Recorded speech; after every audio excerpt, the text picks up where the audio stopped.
BA भाग तृतीय के विद्यार्थियों का अभिनंदन। बच्चों, आज अपन हरिवंश राय बच्चन की सोन मछली कविता पढ़ेंगे। आपके प्रथम प्रश्न पत्र में ये एक कविता है सोन मछली, उसको पढ़ेंगे। और यह कविता एक लोक कथा पर आधारित है। नेपाल में भी यह लोक कथा गाँव में चलती है और उत्तर प्रदेश में भी चलती है, जिसमें एक मछुआरे की पत्नी मछुआरे से जिद करती है कि उसे सोने की मछली चाहिए और लालच आ जाता है उसके मन में। तो उसको किस तरह से उसका खामियाजा भुगतना पड़ता है, वही इसमें बहुत साधारण सी कथा के माध्यम से एक संदेश दिया गया है। तो देखिए, बड़ी सरल सी कथा है और इस कथा को मैंने PDF बना करके आपके 3rd ईयर के ग्रुप में डाल दिया है, तो उसे आप पढ़ना। जिससे उस कथा को आप पढ़ोगे तो पूरी की पूरी ये कविता समझ आ जाएगी। और बहुत आसान गीत है, ये लोकगीत है एक तरह से, और खूब गाया जाता है उत्तर प्रदेश में। तो देखिए, इसको अपन देख लेते हैं फटाफट। जाओ लाओ पिया नदिया से सोन मछली, पिया सोन मछली, पिया सोन मछली, जाओ लाओ पिया नदिया से सोन मछली। यहाँ एक मछुआरे की पत्नी स्त्री जो है वो अपने पति को कहती है कि जिद करती है कि हे प्रिय, अब की बार मछली की बजाय सोने की मछली लेकर के आओ। बार बार जिद करती है कि जाओ और हे प्रिय, सोने की मछली लेकर के आओ। जिसकी है नीलम की आँखें, हीरे पन्ने की है पाँखें, वह मुख से उगलती है मोती की लरी, पिया मोती की लरी, पिया मोती की लरी, जाओ लाओ पिया नदिया से सोन मछली।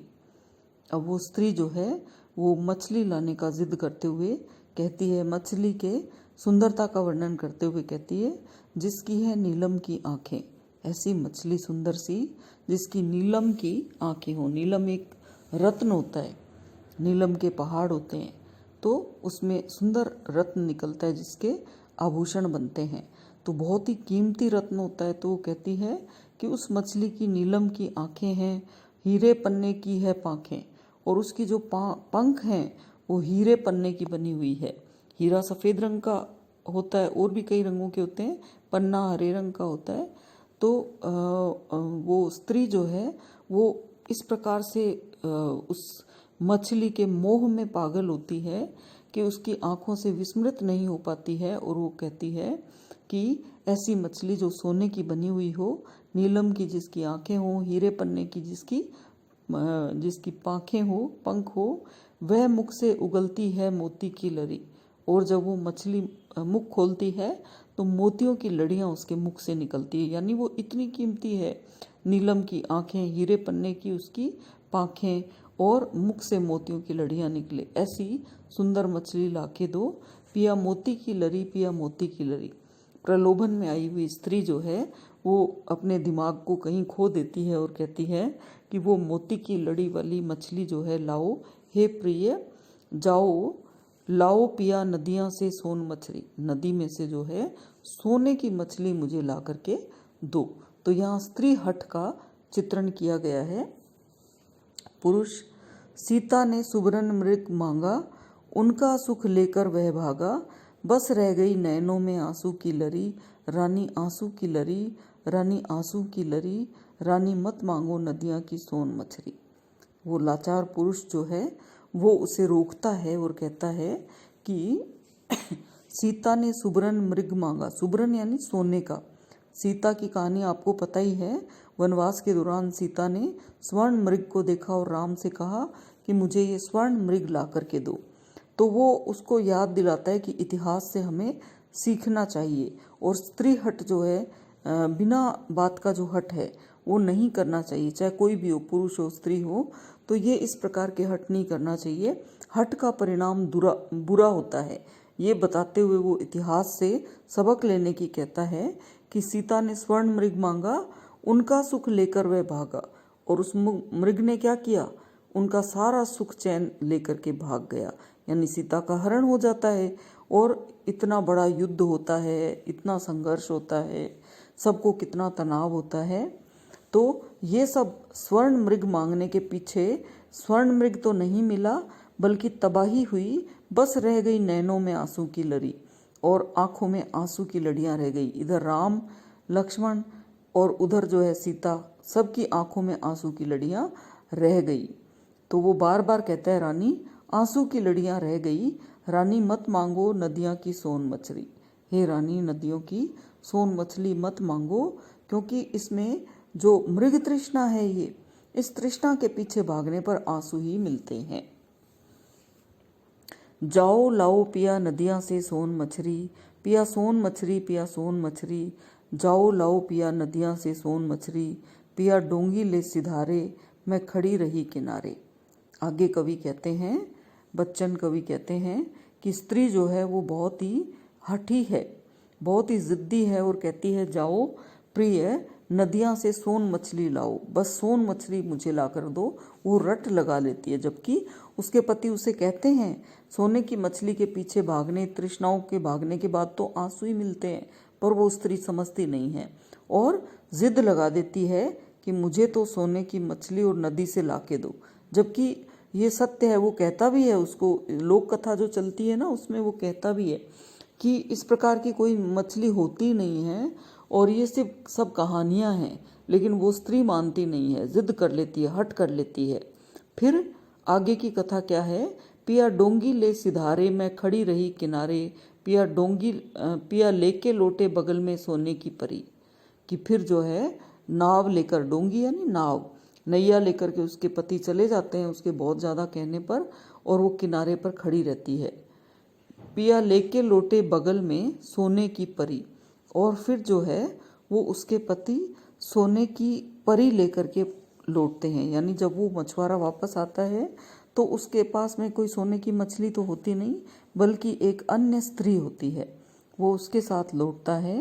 पिया सोने की परी नहीं सोन मछली, पिया सोन मछली नहीं सोने की परी। वो स्त्री जो है वो कहती है कि सोने की परी मुझे नहीं चाहिए, मुझे सोन मछली चाहिए। और वो उसका जो पति होता है वो बताता है कि ऐसी ही मछली निकली है, यानी वो सोने की मछली तो निकलती नहीं है। और वो बहुत दिन बाद लौटता है तो एक स्त्री को साथ में लेकर के आता है, क्योंकि उसको समझाने का और कोई रास्ता उसे नज़र नहीं आता। और वो कहता है, वो स्त्री को लेकर जाता है तो वो कहती है कि परी नहीं चाहिए, सोन मछली चाहिए, पिया सोन मछली नहीं सोने की परी। और पिया उसको कहते हैं कि अब ये सोने की परी है, यही मिली मछली के सोन मछली की जगह, तो यही सोन परी है, यही सोने की मछली है। मैंने बंसी जल में डाली, देखी होती बात निराली, छूकर सोन मछली हुई सोने की परी, रानी सोने की परी, रानी सोने की परी, छूकर सोन मछली हुई सोने की परी। कवि बच्चन वर्णन करते हैं कि मछुआरा अपनी पत्नी को कहता है कि जैसे ही जाल डाला नदी में, वो मछुआरा कहता है मैंने जाल डाला तो मैंने एक बहुत अनोखी बात देखी, निराली यानी अनोखी बात देखी, छूकर सोन मछली हुई सोने की परी। और ये सोन मछली जो है वो सोने की परी में परिवर्तित हो गई। जैसे ही उसने कांटा डाला तो वो मछली की जगह सोने की मछली जो है स्त्री के रूप में, परी के रूप में प्रकट हो गई। रानी सोने की परी, रानी सोने की परी, छूकर सोन मछली हुई सोने की परी। कि इस बंसी को छूते ही, इस कांटे को छूते ही जो है वो सोने की मछली जो है वो परी में परिवर्तित हो गई। अब मैं क्या करूं, मैं इस परी को घर लेकर के आ गया।